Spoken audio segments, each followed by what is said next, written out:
Everything that woman just told you is true. I need you to hear me say that before anything else. Everything she said is the truth.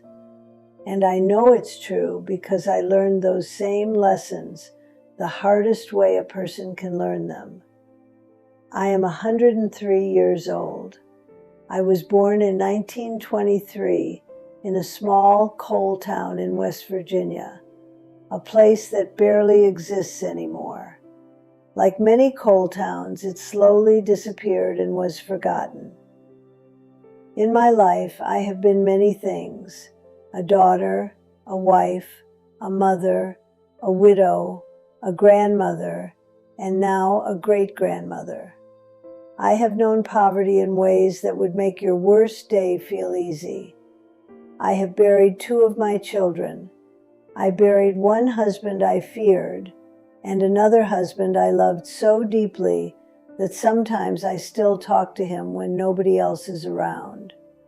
I have seen things that break people, and somehow I am still here, sitting in my daughter's living room, watching that video from Margaret, and quietly nodding my head, because she is right. But there is something you need to understand. Margaret had a good life. She even says it herself. She grew up poor, but she was happy. She had a loving mother. She had one husband for almost 60 years, and their marriage was strong. Her children lived. Her memories are filled with small joys: walking home through fresh snow, sneaking into the movies, laughing with friends. That is a good life. My life was not like that. And yet, I still learned the same lessons she did, which means those lessons are not just pleasant thoughts from a lucky woman who lived a long life. They are the truth about how life works. And if you ignore them, you will regret it one day. Not because someone told you to feel regret, but because regret is what happens when you live long enough to see the things you threw away. Let me talk about fate for a moment. Margaret mentioned the belief that a person's life is written before they are born. How long they live, what kind of life they have. In some ways, I believe that too, because there are things in life you cannot control. A car accident, a mine collapsing, a disease that arrives before doctors know how to stop it, a war that takes your son and sends back only a folded flag. Those things are not up to you. But here's the part people do not say out loud. What you do after those things happen, that is your choice. I was married for the first time when I was 16 years old. I won't say his name anymore. I haven't spoken it in over 70 years. All I will tell you is that I spent 8 years living in fear. Fear when he came home. Fear when he stayed out late. Fear when he was quiet. Fear when he was angry. I had 2 small children in that house, and every day I worried something terrible would happen. Then one night in 1947, he went out drinking and never came back. A fight in a bar, a knife, and just like that, my first marriage was over. I was 24 years old, 2 children, no money, no one to help me. I thought my life was finished, but that moment could have gone 2 ways. I could have believed my life was already written and there was nothing left for me. Instead, I decided something different. Maybe the book was written, but I was going to turn the pages my own way. I took my children and got a job cleaning rooms at a roadside motel. I saved every dollar I could. 3 years later, I met a man named Walter at a church dinner. I didn't trust him at first. After what I had been through, why would I? But Walter was patient. He didn't try to convince me with words. He showed me with his actions. In 1950, I married him, and that was the beginning of my real life. 50 years together, 3 more children, a small farm, hard work, quiet mornings, and a kind of peace I didn't know existed until I was almost 30. People might hear that story and say I was lucky, but luck didn't save me from my first marriage. A knife in a bar did that. What I did with my life afterward, the choices I made, the courage to trust again, that was not luck. That was a decision. And that is what I need you to understand. Your story is not finished either. You are still holding the pen. You cannot control how long you live. I have watched healthy people die young and careless people live into their 90s. There is no formula.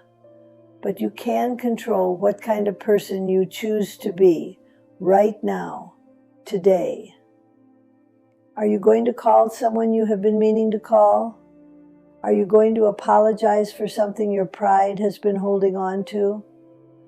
Are you going to tell someone you love them before it is too late? Because someday it will be too late. I know that better than most.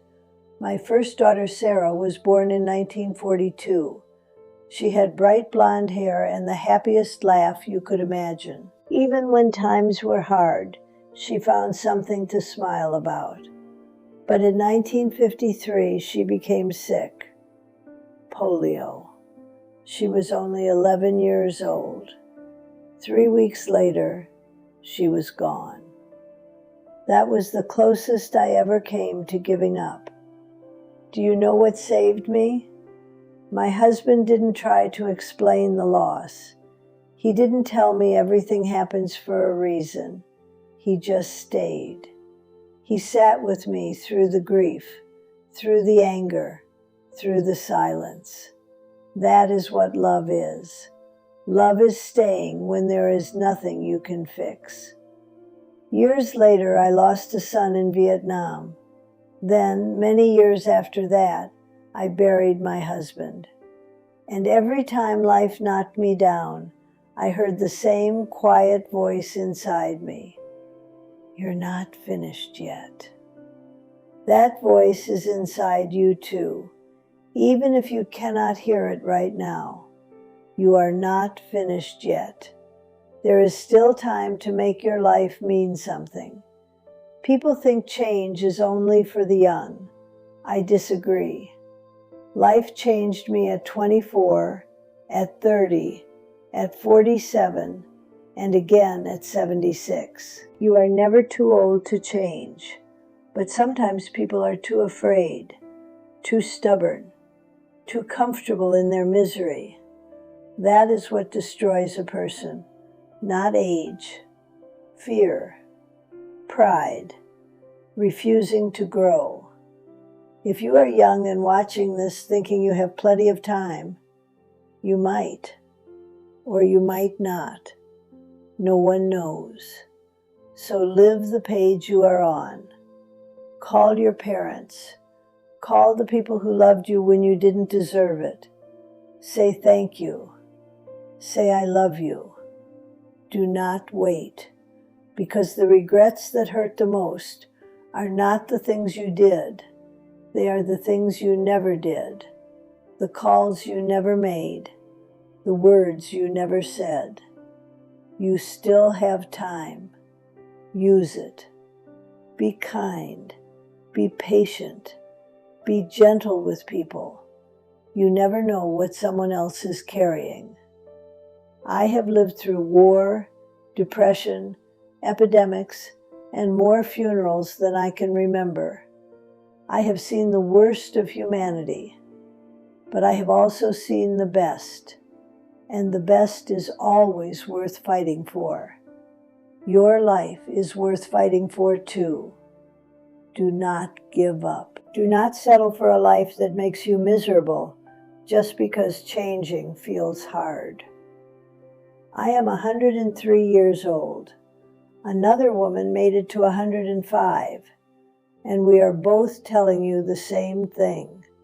It is not too late. Whatever you need to change, whatever you need to say, Whatever step you have been afraid to take, do it today before the page turns again.